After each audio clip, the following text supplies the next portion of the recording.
تیار بیٹھے ہیں، بہت انتظار کر رہے تھے. آپ جو ہمیں پیغام دیں گے انشاءاللہ آپ کی آواز پر ہم سب لپیٹیں گے انشاءاللہ.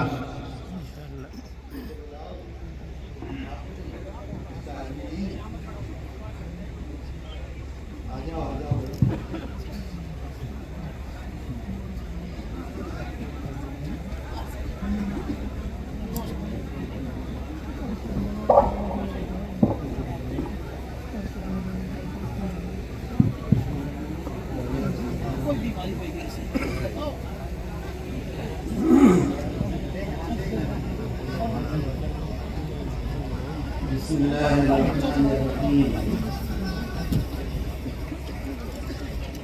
الحمد للہ وکفی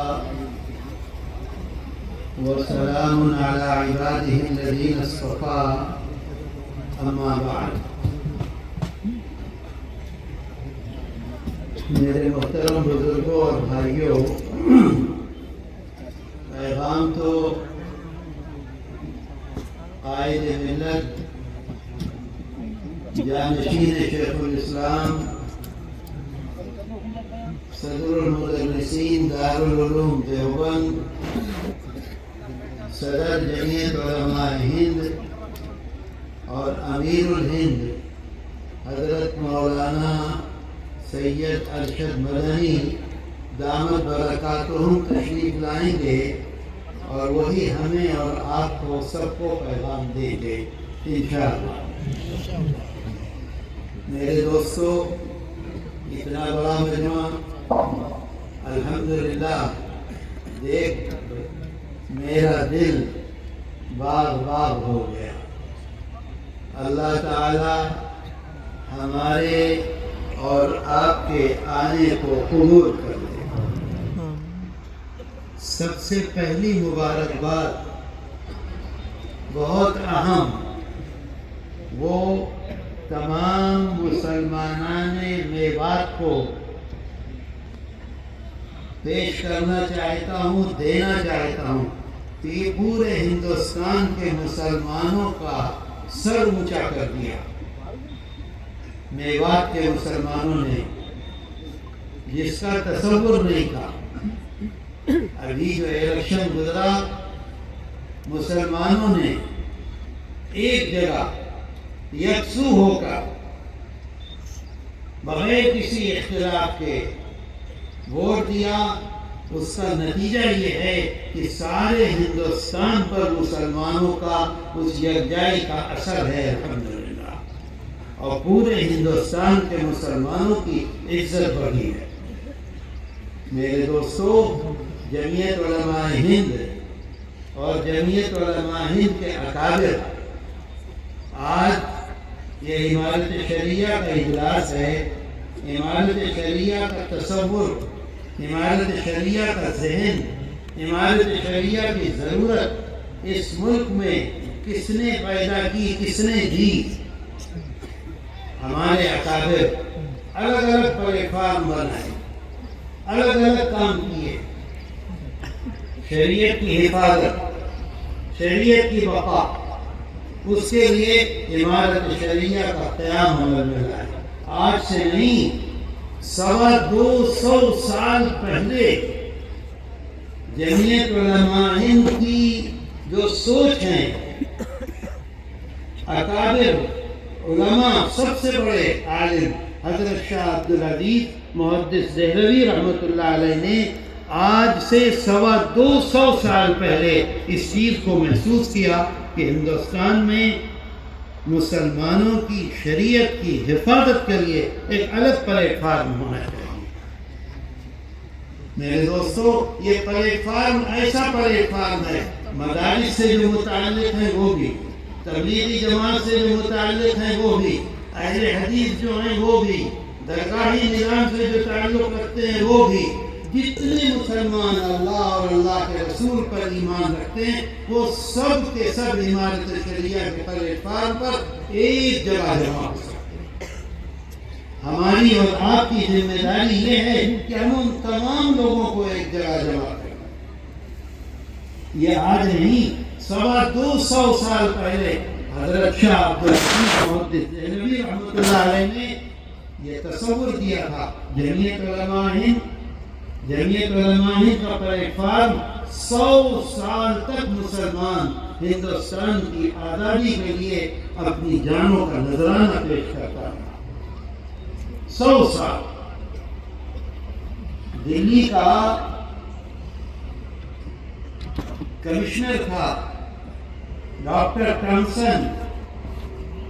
وہ اپنی ڈائری میں لکھتا ہے کہ 1857 میں دلی کی چاندنی چوک سے پشاور تک کوئی درخت ایسا نہیں تھا جس پر کسی مولوی مسلمان نہیں جس پر کسی مولوی کی گردن نہ کٹے گی.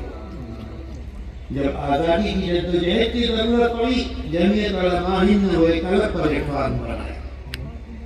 جب ضرورت پڑی اس کی کہ اب ملک کی آزادی حاصل کی جائے گی ہندو اور مسلمان مل کر آزادی حاصل کریں گے تو 1919 میں جمعیت علماء ہند کے نام سے ایک پلیٹ فارم بنایا جس پر مسلمان علماء اور ادھر کانگریس اور دونوں نے مل کر اس ملک کو آزاد کرایا.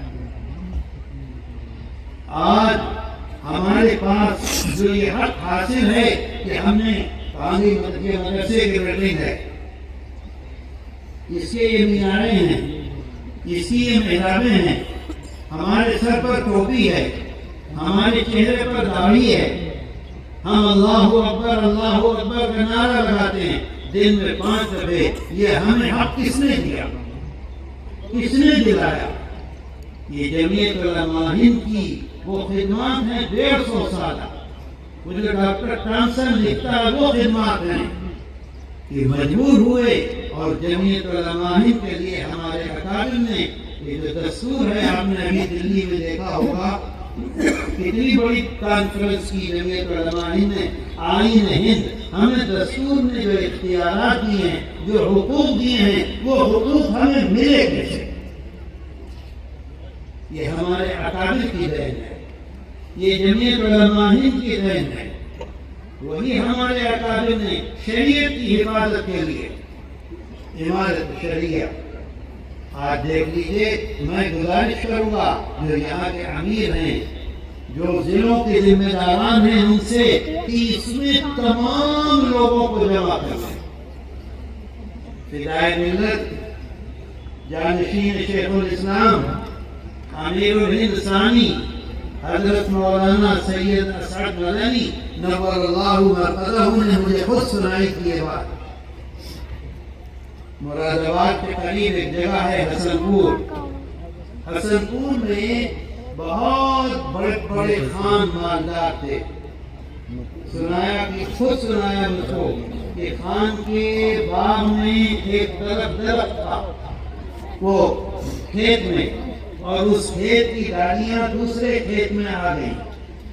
جس کھیت میں ڈالی آ گئی وہ خان یہ کہتا تھا یہ جو اس میں آم ہیں یہ میرے ہیں. جس کھیت میں درخت تھا وہ یہ کہتا تھا اس آم کا مالک میں ہوں. آپ سمجھ لیجئے, اندازہ کیجئے کس طرح سے ہم لوگ جاتے ہیں عدالتوں میں, کس طرح سے جاتے ہیں تھانوں میں, دونوں سے پیسہ لیتے ہیں, ان سے بھی لیتے ہیں اور ان سے بھی لیتے ہیں, اور اپنی جیبیں بھرتے ہیں. بھائی صاحب رحمت اللہ علیہ سناتے تھے کہ خان تھے, بڑے بڑے لوگ تھے, ایک کھیت میں ڈالی تھی, ایک کھیت میں جڑ تھی, دونوں نے مقدمہ لڑنا شروع کیا. پہلے مقامی عدالت میں لڑے, پھر لکھنؤ کی عدالت میں لڑے, لکھنؤ سے دلی گئے. دلی میں اس زمانے میں ہائی کورٹ ہوتا تھا, سپریم کورٹ نہیں ہوتا تھا. پھر سپریم کورٹ کے لیے گئے لندن, اور لندن جا کے جو مقدمے کا فیصلہ ہوا ہے تو نئی خان کے پاس 1 انچ جائیداد بچی تھی اور نئی خان کے پاس 1 انچ جائیداد بچی تھی. سب بک گیا تھا, سب ختم ہو گیا. ہمارے یہاں مظفر کا گھر سے قریب ایک جگہ ہے, اس کا نام ہے باغوں والی. وہاں کے مسلمان, وہاں کے نوجوان بہت کام کرتے ہیں عرب ممالک میں.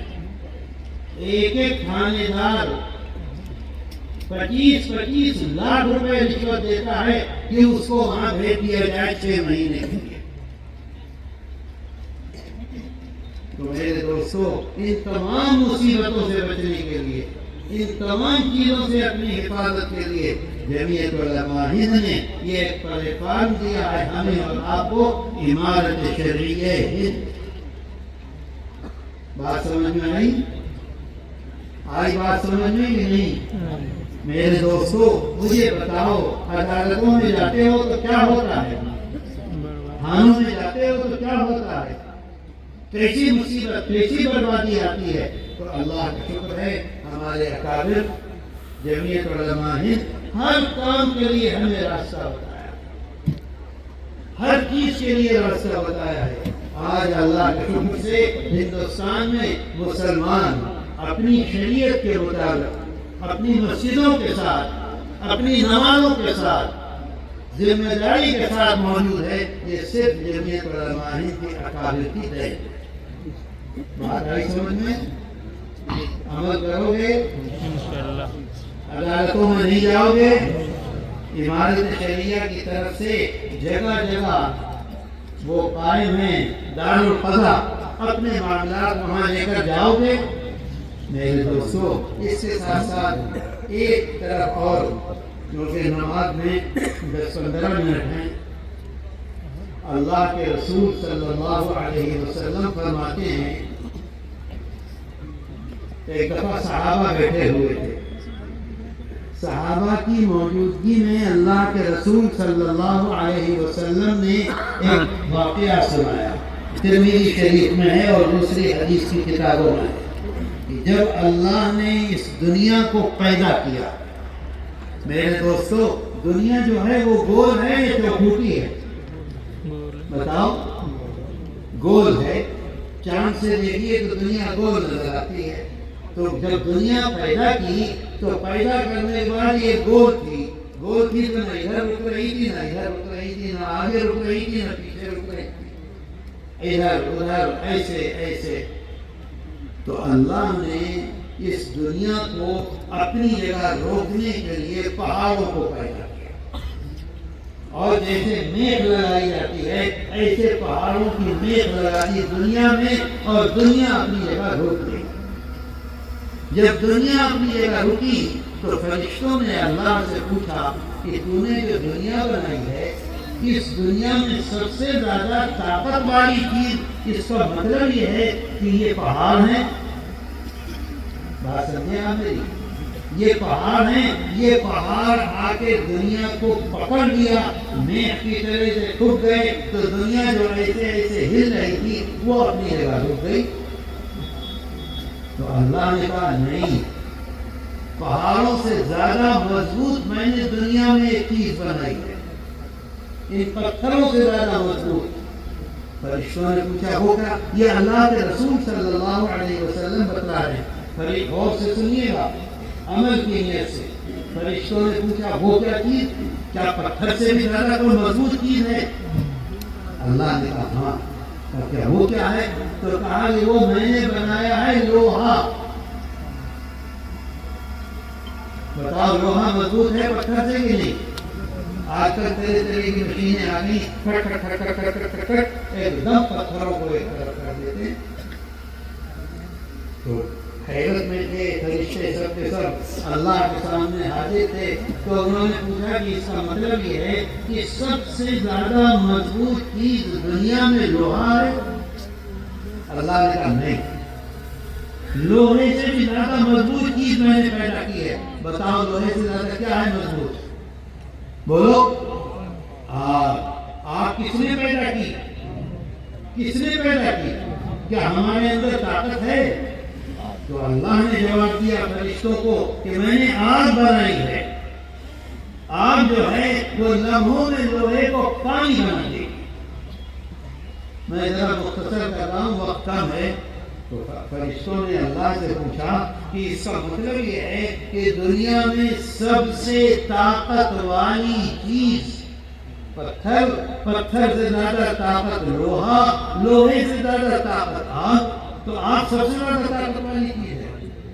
اللہ نے کہا نہیں، نہیں، آگ سے بھی زیادہ طاقت میں نے ایک چیز میں دی ہے دنیا میں۔ بتاؤ وہ کیا ہے؟ ہے پانی میں، لیکن نہیں، کیسی ہی آگ جل رہی ہو، شیخ الاسلام والمسلمین قطب عالم حضرت مولانا سید حسین احمد مدنی نور اللہ مرقدہ نے ایک واقعہ لکھا ہے۔ ایک جنگل میں آگ لگ گئی، آگ ایسی لگی کہ چاروں طرف سے جنگل میں آگ لگ گئی، اور درخت جو تھے، وہ اندر جانور جو تھے، وہ سب کے سب آگ میں گھر گئے۔ جنگل میں مجھے بتاؤ سب سے زیادہ مضبوط جانور کون سا ہوتا ہے؟ بولو کون؟ ارے شیر تھوڑی ہوتا ہے اتنا مضبوط، ارے ہاں ہاتھی تو ویسے ہی بولا سا ہوتا ہے اتنا موٹا۔ سب سے زیادہ مضبوط جانور جو لوگ جنگلوں میں جاتے ہیں وہ آپ کو بتائیں گے، سب سے زیادہ مضبوط جانور جنگل میں سور ہوتا ہے، جنگلی سور۔ اس سے زیادہ مضبوط کوئی چیز نہیں ہوتی، اور سب سے زیادہ مبغوض گندی چیز، کسی قیمت پر اللہ نے اس کی کوئی چیز حلال نہیں کی ہے۔ آپ 100 مرتبہ بولو تو بھی اس کا گوشت ناپاک ہے۔ حضرت مدنی نور اللہ مرقدہ لکھتے ہیں کہ ہر چیز کا مالک اللہ ہے، اور اللہ ہر چیز سے محبت کرتا ہے۔ کہتے ہیں لوگوں نے دیکھا چاروں طرف لوگ موجود ہیں، خطرناک آگ لگی ہوئی ہے کہ ایک جنگلی سور اپنا سر نیچے کر کے اس آگ سے تیزی سے نکلا باہر، اور تمام لوگ دور کھڑے، باہر نکلا، تمام جانور اندر پھنسے ہوئے ہیں، اور اس نے آسمان کی طرف سر اٹھا کے رونا شروع کیا، رو رہا ہے، رو رہا ہے، رو رہا ہے۔ تھوڑی دیر کے بعد لوگوں نے دیکھا کہ بادل اٹھا آیا، اور اتنی تیز بارش ہوئی کہ ساری کی ساری آگ بجھ گئی۔ یہ میں نہیں کہہ رہا ہوں، حضرت شیخ الاسلام نور اللہ مرقدہ لکھتے ہیں۔ تو میرا مطلب یہ تھا، آگ سے زیادہ طاقتور پانی۔ تو فرشتوں نے اپنے خدا سے پوچھا، مالک سے پوچھا کہ اس کا مطلب یہ ہے کہ سب سے زیادہ مضبوط چیز پانی ہے دنیا میں؟ اللہ نے کہا نہیں، پانی سے بھی زیادہ مضبوط چیز میں نے پیدا کی ہے۔ وہ کیا ہے بولو؟ ہاں، اس کا مطلب یہ آپ غور سے سن رہے ہیں، عمل بھی کریں گے۔ نہیں، سچی بات کہہ رہا ہوں، میں تقریر نہیں کرتا، میں تو آپ سے کچھ باتیں کرنے آیا ہوں، لیکن بڑی پریشانی سے آیا دیوبند سے۔ جمعے کا دن، درمیان میں جمعے کی نماز، اللہ جزائے خیر دے مولانا راشد صاحب کو، انہوں نے بیچاروں نے میرے لیے انتظام کیا۔ تو آگ سے زیادہ مضبوط پانی، اور پانی سے زیادہ مضبوط ہوا۔ آپ دیکھتے ہیں ہوا کس تیزی سے بادلوں کو اڑا کر ایک طرف سے دوسری طرف کر دیتی ہے۔ تو فرشتوں سے اللہ نے کہا کہ اس کا مطلب یہ ہے کہ دنیا میں سب سے زیادہ مضبوط چیز ہوا ہے؟ اللہ نے کہا نہیں، ہوا سے زیادہ ایک مضبوط چیز ہے دنیا میں۔ تو فرشتوں نے پوچھا وہ کیا ہے؟ تو اللہ نے کہا کہ میں ایک پیدا کروں گا انسان کو، آدم کو پیدا کروں گا، آدم کی اولاد پیدا ہوگی، اور آدم کی اولاد اگر اخلاص کے ساتھ، خاموشی کے ساتھ، سچے دل کے ساتھ، کسی کو دکھلا کے نہیں، کسی کو کچھ کر کے نہیں، اگر اخلاص کے ساتھ آدم کی اولاد صدقہ کرے گی تو اس صدقے کی طاقت دنیا میں جتنی چیزیں ہیں اس سے بڑھی ہوئی۔ آج مسلمان اپنی پریشانی کا اظہار کرتا ہے، اپنے بچوں کی پریشانی، اپنے کاروبار کی پریشانی، اپنی عزت کی پریشانی، ہر طرح کی مصیبت، لیکن اللہ اور اللہ کے رسول نے جو طریقہ بتلایا ہے اسے بھولے ہوئے۔ اللہ کہتا ہے خود فرشتوں سے کہ سب سے زیادہ طاقت دنیا میں ابن آدم کی اولاد جو صدقہ کرے گی، لیکن صدقہ کیسے کرے گی؟ خاموشی کے ساتھ۔ صدقہ کیسے کرے گی؟ اخلاص کے ساتھ۔ صدقہ کیسے کرے گی؟ بڑائی بیان نہ کر کے، تو اس کی طاقت سب سے زیادہ ہوگی۔ میرے دوستو، سینکڑوں حدیث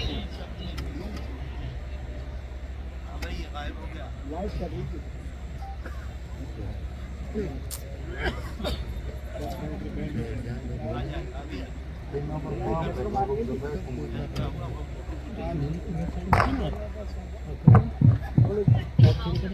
دوستو، صدقہ اللہ کے رسول صلی اللہ علیہ وسلم فرماتے ہیں، بخاری شریف میں ہے، فرماتے ہیں کہ تین طرح کے آدمی دنیا میں اللہ کو سب سے زیادہ پسند ہے۔ سمجھ رہے ہو بات کو؟ تین طرح کے آدمیوں سے اللہ سب سے زیادہ محبت کرتا ہے۔ نمبر 1 وہ آدمی جو راتوں میں اٹھ کر قرآن کریم کی تلاوت کرتا ہے، نمازیں پڑھتا ہے، تہجد پڑھتا ہے۔ آج ہم یہ سمجھتے ہیں جو آدھی رات میں اٹھ کر نفلیں پڑھ رہا ہے، تہجد پڑھ رہا ہے، وہ سب سے بڑا کام کر رہا ہے۔ اگر رات میں پوری رات سوتا رہا اسے بزرگ سمجھتے ہی نہیں۔ بزرگ وہ ہوگا جو آدھی رات میں اٹھے گا، دعا وہ کرے گا، وضو کرے گا اور نفلیں پڑھے گا، اور سننے میں بہت نیک آدمی ہے، اس کا تہجد نہیں چھوٹتا۔ اللہ کے رسول صلی اللہ علیہ وسلم فرماتے ہیں 3 طرح کے آدمی اللہ کو سب سے زیادہ محبوب ہیں۔ وہ آدمی جو راتوں میں اٹھ کر تہجد پڑھتا ہے، قرآن کریم کی تلاوت کرتا ہے۔ وہ آدمی جو خاموشی کے ساتھ بغیر کسی کو بتلائے ہوئے صدقہ کرتا ہے۔ وہ آدمی جو میدان جنگ میں ہے اور تمام لوگ میدان چھوڑ کر بھاگ گئے، اکیلا آدمی دشمنوں سے لڑتا ہے، وہ اللہ کو سب سے زیادہ محبوب ہے۔ میرے دوستو، قرآن کریم کی ایک آیت سناؤں اور اپنی بات ختم کروں۔ قرآن میں اللہ کہتا ہے ان تبدوا الصدقات فنعما ہی، اگر تم صدقہ کرتے ہو، قرآن کہہ رہا ہے اگر تم صدقہ کرتے ہو، کس طرح سے؟ اس طرح سے کہ لوگوں پر ظاہر کر دو، یعنی لوگوں کو بتا کے کرو۔ مسجد میں چندہ ہو رہا ہے، چندہ سب کے سامنے دو، غریبوں کی پریشانی ہے سب کے سامنے دو۔ اللہ کہتا ہے کہ اگر تم صدقہ کرتے ہو لوگوں کو بتا کر تو کوئی حرج نہیں، لیکن ایک شرط لگا دی آگے۔ شرط یہ ہے کہ ریاکاری نہ ہو۔ سمجھے ریاکاری؟ سمجھے میرے جملہ؟ یعنی لوگوں کو دکھلانے کے لیے نہیں، لوگوں میں اپنی عزت بڑھانے کے لیے نہیں، ریاکاری نہ ہو اور لوگوں کو بتا کے صدقہ کر رہے ہو تو کوئی حرج نہیں۔ آگے اللہ کہتا ہے قرآن میں وَإِن تُخْفُوهَا وَتُؤْتُوهَا الْفُقَرَاءَ فَهُوَ خَيْرٌ لَكُمْ، اور اگر تم چپکے سے، خاموشی سے اس ہاتھ سے دو اور اس ہاتھ کو پتہ نہ لگے، اس طرح سے دو کہ جو ضرورت مند ہے اس کے پاس پہنچ جائے اور کسی کو پتہ نہ چلے۔ وَإِن تُخْفُوهَا وَتُؤْتُوهَا الْفُقَرَاءَ فَهُوَ، بولو آگے، فَهُوَ خَيْرٌ لَكُمْ، اگر تم اس طرح سے خاموشی سے دیتے ہو، پہنچا دیتے ہو تو یہ تمہارے لیے زیادہ اچھا ہے، زیادہ، اللہ کہہ رہا ہے زیادہ اچھا ہے۔ وَيُكَفِّرُ عَنْكُمْ سَيِّئَاتِكُمْ، یہ تمہارے گناہوں کو مٹا دے گا۔ میرے دوستو، قیامت کے دن اگر ہم گناہوں سے پاک ہیں تو کہاں جائیں گے؟ بولو کہاں جائیں گے؟ اور اگر گناہ ہمارے ساتھ موجود ہیں، ہم گناہوں سے بالکل اوپر سے نیچے تک لدے ہوئے ہیں تو کیا ہوگا؟ پٹائی ہوگی۔ اللہ کہتا ہے تم دنیا میں ایسا کرو وَإِن تُخْفُوهَا وَتُؤْتُوهَا الْفُقَرَاءَ فَهُوَ خَيْرٌ لَكُمْ وَيُكَفِّرُ عَنْكُمْ سَيِّئَاتِكُمْ، تمہارے گناہ مٹتے چلے جائیں گے، ختم ہوتے چلے جائیں گے اور تم بالکل صاف ہو کر اس دنیا سے اللہ کے سامنے پہنچو گے، خاموشی سے دو۔ میرے دوستوں، قرآن میں موجود ہے اللہ کے رسول صلی اللہ علیہ وسلم فرماتے ہیں ایک کھجور، سمجھ گئے کھجور کتنی بڑی ہوتی ہے؟ اتنی بڑی ہوتی ہے. فرماتے ہیں اگر ایک کھجور تم صدقے میں دے دو سچے دل سے خاموشی سے اللہ کے لیے تو اللہ اس کھجور کی حفاظت کرتا ہے, اسے رکھتا ہے اور رکھنے کے بعد بڑھاتا ہے بڑھاتا ہے بڑھاتا ہے بڑھاتا ہے. اسے تمہیں چاروں طرف پہاڑ نظر آتے ہیں, جب اس سڑک پہ چلتے ہو تو ادھر بھی پہاڑ نظر آتا ہے ادھر بھی پہاڑ نظر آتا ہے. اللہ کے رسول صلی اللہ علیہ وسلم فرماتے ہیں ان پہاڑوں کے برابر ثواب کر دے گا اس کھجور کا. سمجھ گئے؟ صحابہ نے کہا یا رسول اللہ کیسے؟ تو آقا فرماتے ہیں قرآن میں ہے وَيَأْخُذُ الصَّدَقَاتِ.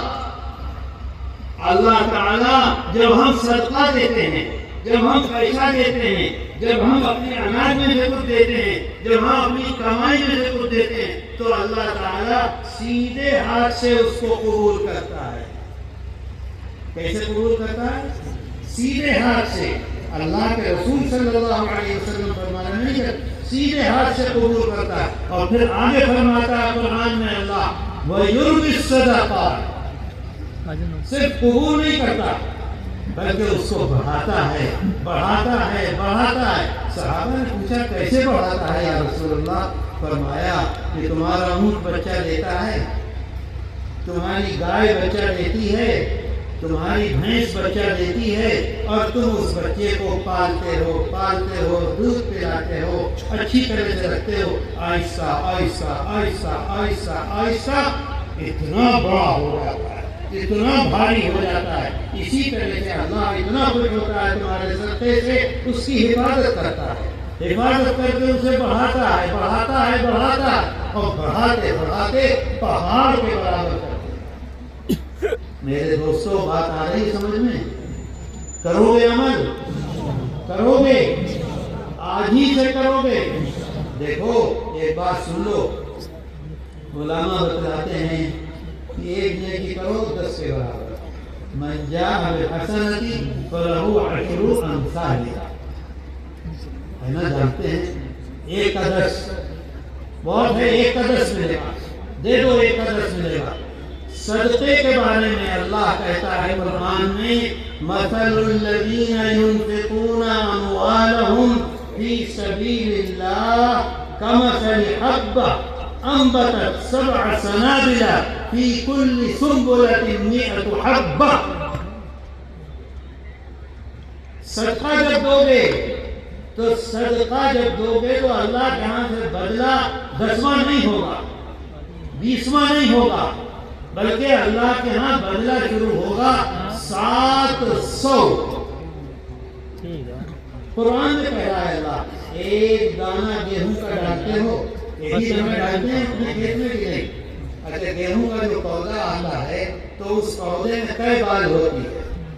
بولو 7 بالیں کم سے کم کتنی بالیں ہوئی؟ 7. بولو نا کتنی بالیں ہوئی؟ 7. اور ایک بال میں کتنے دانے ہوئے؟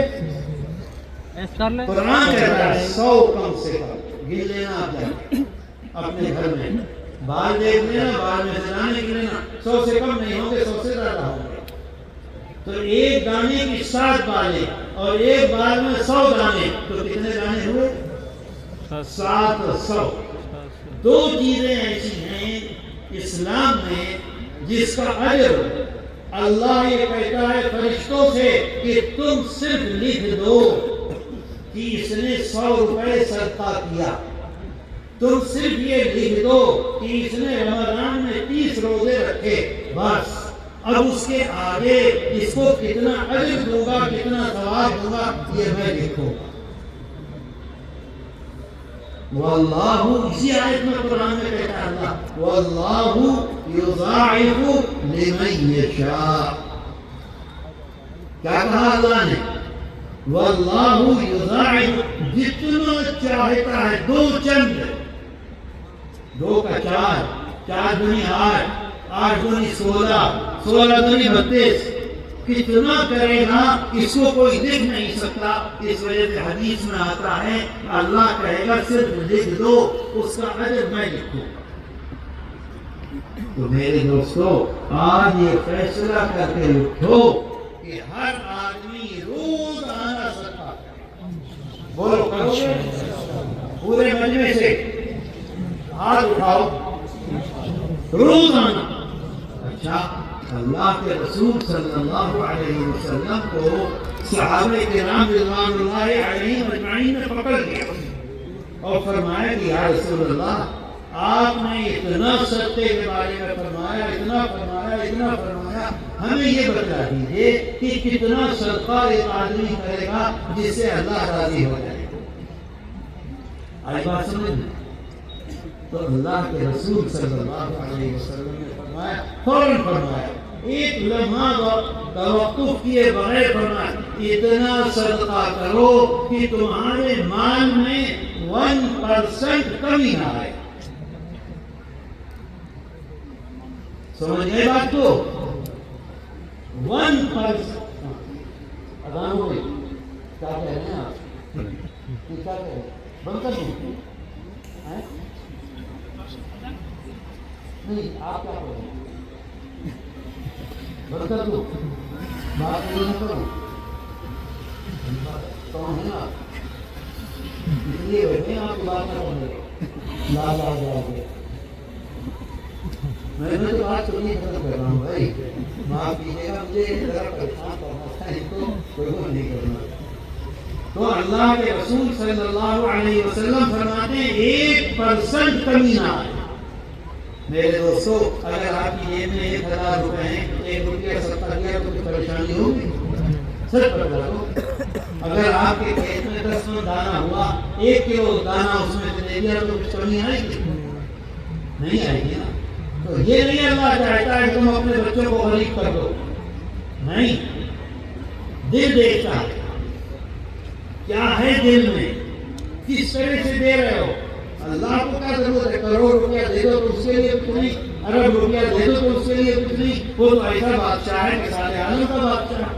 وہ تو دل دیکھتا ہے. انما الاعمال بالنیات. اچھا پھر پوچھا صحابہ نے کہ یا رسول اللہ ایک بات اور بتلا دیجیے. بولو کیا بات ہے؟ کہ یہ بتلا دیجیے کہ ہمارے صدقے کا سب سے زیادہ مستحق کون ہے. سمجھے بات کو؟ سب سے زیادہ مستحق کون ہے؟ فوراً آپ نے فرمایا، اسی لمحے آپ نے فرمایا تمہاری اولاد. آج کہیں فساد ہو جائے، کہیں مصیبت آ جائے، سارا گاؤں 2-2 4-4 ٹرک بھر کے لے جائیں گے. گاؤں میں رشتے دار ہیں ان کے گھر کھانے کو نہیں ہے، گاؤں میں ملنے والے ہیں ان کے گھر کام کھانے کو نہیں ہے، گاؤں میں غریب ہیں ان کے گھر کھانے کو نہیں، کوئی نہیں دیکھتا. ہاں وہاں لے کر جائیں گے تاکہ نام ہو کہ اس گاؤں سے 10 ٹرک آیا تھا سامان. تو میرے دوستو بہت اہم چیز ہے، بہت ضروری چیز ہے. اگر اپنی زندگی کو صحیح رکھنا چاہتے ہو، اپنے بچوں کو سیدھے راستے پر رکھنا چاہتے ہو، آقا فرماتے ہیں عذاب قبر سے، قبر کے عذاب سے بچنا ہے صدقہ کرو. آقا فرماتے ہیں بیماریوں سے بچنا ہے صدقہ کرو. آقا فرماتے ہیں اپنے بچوں کو سیدھے راستے پر چلانا ہے صدقہ کرو. اور کتنا کہ 1% کرنا ہو. تو میرے دوستوں صدقہ ہوگا کرو گے آج ہی سے انشاءاللہ عمل ہوگا ضرور. یاد رکھو گے اس بات کو. اور دوسری بات یہ ہے کہ ہمارے اکابر نے اب انہوں نے تو منع کر دیا اور اذان بھی ہونے والی ہے، لیکن مجھے کچھ باتیں یاد آنی شروع ہوئی تھی. انشاءاللہ ہمارے اکابر نے عمارت شریعہ جو قائم کی اور عمارت شریعہ کا جو مقصد ہے اس مقصد کا حصول ہمارے اور آپ کے لیے ضروری ہے. شریعت کی بقا اور اس کی حفاظت. اور اس میں جماعت کون سی ہے؟ جمعیت علماء ہند کا پلیٹ فارم ملی مسائل میں سب کے لیے جو چاہے آ جائے. اور اسی طرح سے عمارت شریعہ کا پلیٹ فارم جو مسلمان ہے، درگاہ سے تعلق رکھتا ہے وہ بھی، خانقاہوں سے تعلق رکھتا ہے وہ بھی، مدرسوں سے تعلق رکھتا ہے وہ بھی، تبلیغی جماعت سے تعلق رکھتا ہے وہ بھی، سب کا مشترک پلیٹ فارم جو ہے وہ عمارت شریعہ ہے۔ اس سے عمارت شریعہ کا مقصد کیا ہے؟ شریعت کی حفاظت اور اس کی وفا۔ سمجھ گئے بات؟ کیا مقصد ہے عمارت شریعہ کا؟ بولو، شریعت کی حفاظت اور اس کی وفا۔ تو انشاءاللہ آج سے ہم یہ کریں گے۔ اللہ تعالیٰ وضاحت ہونے والی ہے، جو کچھ ہم نے سنا ہے اس پر ہمیں عمل کی توفیق عطا فرمائے۔ وآخر دعوانا ان الحمد للہ رب العالمین، وصلی اللہ تعالی